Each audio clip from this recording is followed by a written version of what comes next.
Hello viewers, আশা করি আপনারা ভালো আছেন। আমি এখন আপনাদেরকে দেখাবো combined footing design, MIB structural design section B এর অক্টোবর 2015 সালে একবার আসছিল একটা অঙ্ক, কম্বাইন্ড ফুটিং, অর্থাৎ 3টি কলামের সমন্বয়ে কিভাবে একটা কম্বাইন্ড ফুটিং ডিজাইন করা হয় সেটি আপনাদেরকে আমি ডিজাইন করে দেখাবো।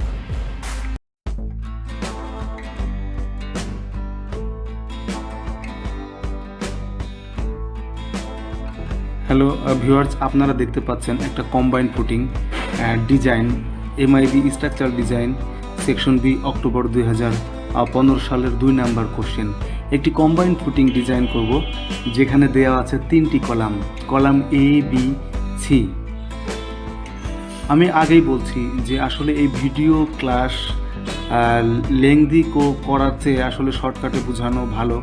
আমি যদিও আপনাদের এই অঙ্কটি হোয়াইট বোর্ডে করি তাহলে অনেক সময় সাপেক্ষ ব্যাপার, তারপরেও আমি ডিজাইনটি শর্টকাটে আপনাদের কাছে তুলে ধরার চেষ্টা করেছি। যদি কারোর কোনো কোশ্চেন থেকে থাকে অবশ্যই কমেন্টস করবেন এবং আমাকে ইনবক্স করবেন, আমি আপনাদেরকে প্রপার সলিউশন দেওয়ার চেষ্টা করব। প্রথমেই কম্বাইন্ড ফুটিং ডিজাইনের আগে যে বিষয়টি আপনাদেরকে জানতে হবে সেটা দেখেন যে আমি প্রত্যেকটা অঙ্কের আগে আমি নোট আকারে দিয়েছি আপনাদের বোঝার সুবিধার্থে। এখানে দেখতে পাচ্ছেন যে স্ট্রাকচারাল কংক্রিট এম নাদিম হোসাইনের 400 বইয়ের 443 নম্বর পেজে কম্বাইন্ড ফুটিং সম্পর্কিত কিছু তথ্য দেওয়া আছে চিত্রসহ। সেটা আপনারা একটু এই লেখাগুলি যেগুলো হাইলাইটার দিয়ে মার্ক করা, ওই লেখাগুলি একটু পড়লে আপনারা কম্বাইন্ড ফুটিং সম্পর্কে বিস্তারিত বুঝতে পারবেন।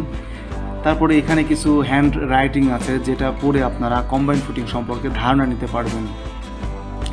প্রথমে যে বিষয়টি যে প্রত্যেকটা অঙ্কে নেয়, এইবারও আমি যেটা দেখাবো, প্রত্যেকটা অঙ্কে যাই দেওয়া থাকুক না কেন আপনাদেরকে প্রথমে গিভেন ডেটা নামে একটা অপশন তৈরি করতে হবে। সেখানে দেখতে হবে যে কি কি দেয়া আছে বা কি কি ডেটার ভিত্তিতে আপনাকে ডিজাইনটা করতে হবে। এখানে given data, column size, load, PAPB, PC, Q হচ্ছে লোড বিয়ারিং ক্যাপাসিটি সয়েলের, এখানে প্রেম সিএফওয়াই এফএস এন এর মান দেওয়া আছে। প্রথমেই আমাদের যেটা জানতে হবে সেটা হচ্ছে লোডগুলির ভার কেন্দ্র বের করতে হবে। ভার কেন্দ্র বের করার পর ফুটিংয়ের লেংথ বের করতে হবে। লেংথ বের করার পর দেখতে হবে যে এই ফুটিংয়ের স্কোয়ার ফিট কত আসে। ফুটিংয়ের স্কোয়ার ফিট থেকে লেংথ এর মাধ্যমে উইডথ বের করতে হবে। তারপর নিট অফ প্রেশার বের করতে হবে। এখানে প্রত্যেকটা সলিউশনের পাশে ডান পাশে দেখেন আমি নোট আকারে দিয়েছি, যেগুলো নোট আকারে দিয়েছি সেই সূত্রগুলো আপনাদেরকে অবশ্যই মুখস্থ করতে হবে। নিট আপওয়ার্ড প্রেশারের পরে আমরা এসএফডি এবং বিএমডি ডায়াগ্রাম অঙ্কন করব। এখানে দেখেন এসএফডি এবং বেন্ডিং মোমেন্ট ডায়াগ্রাম সুন্দর করে দেয়া আছে। এইভাবে আপনারা এই ডায়াগ্রামটি একটু দেখবেন এবং দেখে প্র্যাকটিক্যালি আপনারা সলিউশন করার চেষ্টা করবেন যে এই ডায়াগ্রামটা কীভাবে হলো। এসএফডি বিএমডিতে আমি ডায়াগ্রাম ডেঞ্জারাস সেকশনে আমরা জানি মোমেন্ট সর্বোচ্চ হয়, সেই ডেঞ্জারাস সেকশনের ক্যালকুলেশন বাম পাশে দেওয়া হয়েছে, আপনারা দেখে নিতে পারবেন। এরপরে পাঞ্চিং শেয়ার কীভাবে চেক করতে হয় সেটা আমরা সূত্রের সাহায্যে করেছি এবং ডান পাশে কোন এরিয়ায় পাঞ্চিং শেয়ার হবে সেদিকে সুন্দর করে একটা চিত্রে ফিগারের মাধ্যমে বুঝিয়ে দেওয়া হয়েছে। তারপর দেখতে পাচ্ছেন ফ্লেক্সার শেয়ার বা বিম শেয়ারটাও কীভাবে হবে। একটা বিম শেয়ারের ক্ষেত্রে একটা গুরুত্বপূর্ণ বিষয় সেটা আমাদের খেয়াল রাখতে হবে যে বিম শেয়ার সবসময় ফেল করবে ক্রিটিক্যাল শেয়ারটা কোথায় হয়, এটা একটা কমন প্রশ্ন হয়ে থাকে অনেকের। আমরা দেখব যে এখানে দেখেন ডান পাশে লেখা আছে ক্রিটিক্যাল শেয়ার বা ম্যাক্সিমাম শেয়ার কোথায় হয়েছে। এখানে V critical calculation from SFD, অর্থাৎ শেয়ার ফোর্স আর ডায়াগ্রামের এই অংশটুকু আমি নিয়েছি আলাদাভাবে। এখানে এই কারণে দেখেন লেখা আছে উপরে V critical calculation from SFD থেকে এইটুকু ফিগার থেকে আমরা বের করব যে ডেঞ্জারাস সেকশন বা ক্রিটিক্যাল ডেঞ্জারাস সেকশন থেকে বা কত দূরত্বে ভি ক্রিটিক্যাল অর্থাৎ shear force, critical shear force উৎপন্ন হবে। আমরা সবসময় দেখব যে ভি ক্রিটিক্যাল শেয়ার ফোর্সটা ম্যাক্সিমাম শেয়ার ফোর্স যেখানে উৎপন্ন হবে ঠিক সেখান থেকে ডি দূরত্বে ক্রিটিক্যাল শেয়ার ফোর্স উৎপন্ন হবে। আর ক্রিটিক্যাল শেয়ার ফোর্স যদি অ্যালাওয়েবল শেয়ার ফোর্স থেকে বেশি হয় তাহলে নট ওকে। তখন আমাদের কি করতে হবে? তখন আমাদের ফুটিং ডেপথ বৃদ্ধি করে আমাদেরকে ট্রাই করতে হবে।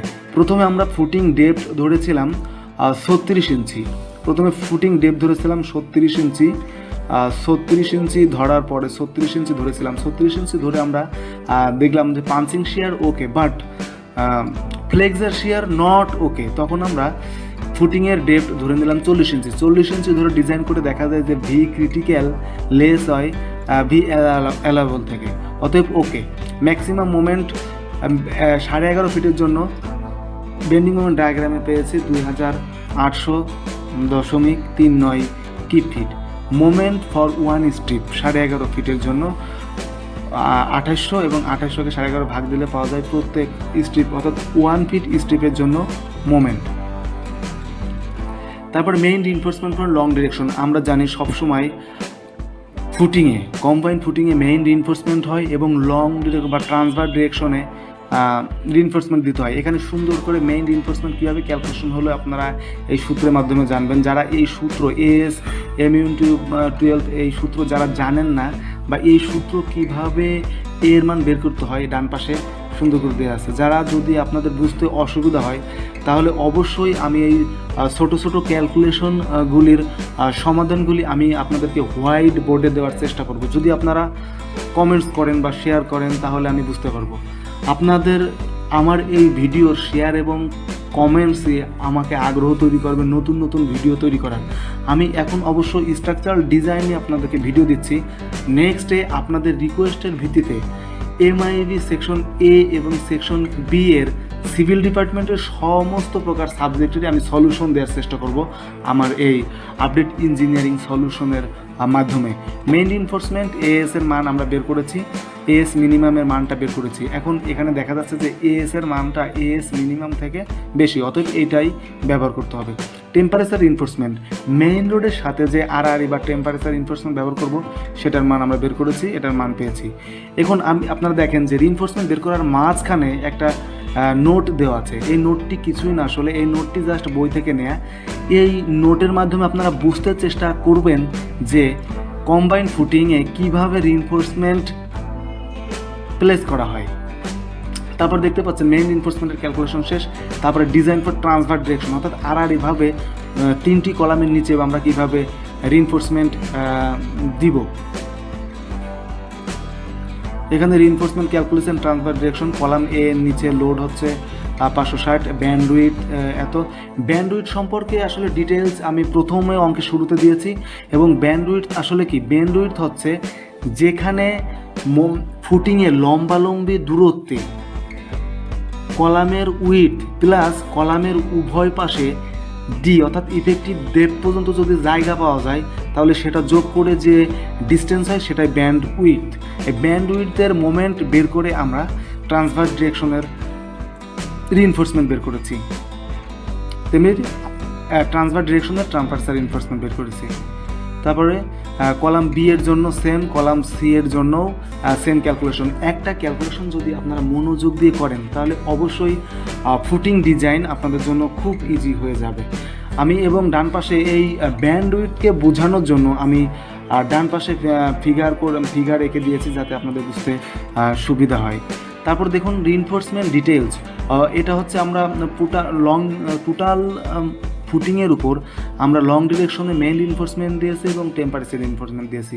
এবং প্রত্যেকটা column A, column B, column C এর নিচে ব্যান্ডউইথ বরাবর কলাম A এর ব্যান্ডউইথ 5 ফিট, কলাম B এর ব্যান্ডউইথ 8 ফিট, কলাম C এর ব্যান্ডউইথ 5 ফিট। এই প্রত্যেকটা ব্যান্ডউইথের জন্য অর্থাৎ ট্রান্সভার্স ডিরেকশনে যে রিইনফোর্সমেন্ট ক্যালকুলেশনে এসেছে সেটা আমি দেখিয়ে দেওয়ার চেষ্টা করেছি। আশা করছি এই ভিডিওটি যদি আপনারা সম্পূর্ণরূপে মনোযোগ সহকারে দেখেন এবং আমি যে চিত্রের মাধ্যমে আপনাদেরকে কী বোঝাতে চেয়েছি বা নোট দিয়েছি সেগুলো যদি বিস্তারিত আপনারা জানেন, তাহলে অবশ্যই ফুটিং ডিজাইন আপনার জন্য একবার জলের মতো হয়ে যাবে। আর যদি এই ফুটিং ডিজাইনের মাঝখানে যে ক্যালকুলেশনগুলো আমি করেছি, যদি কোনো ক্যালকুলেশন আপনাদের বুঝতে অসুবিধা হয়, তাহলে অবশ্যই আমাকে কমেন্টস করবেন।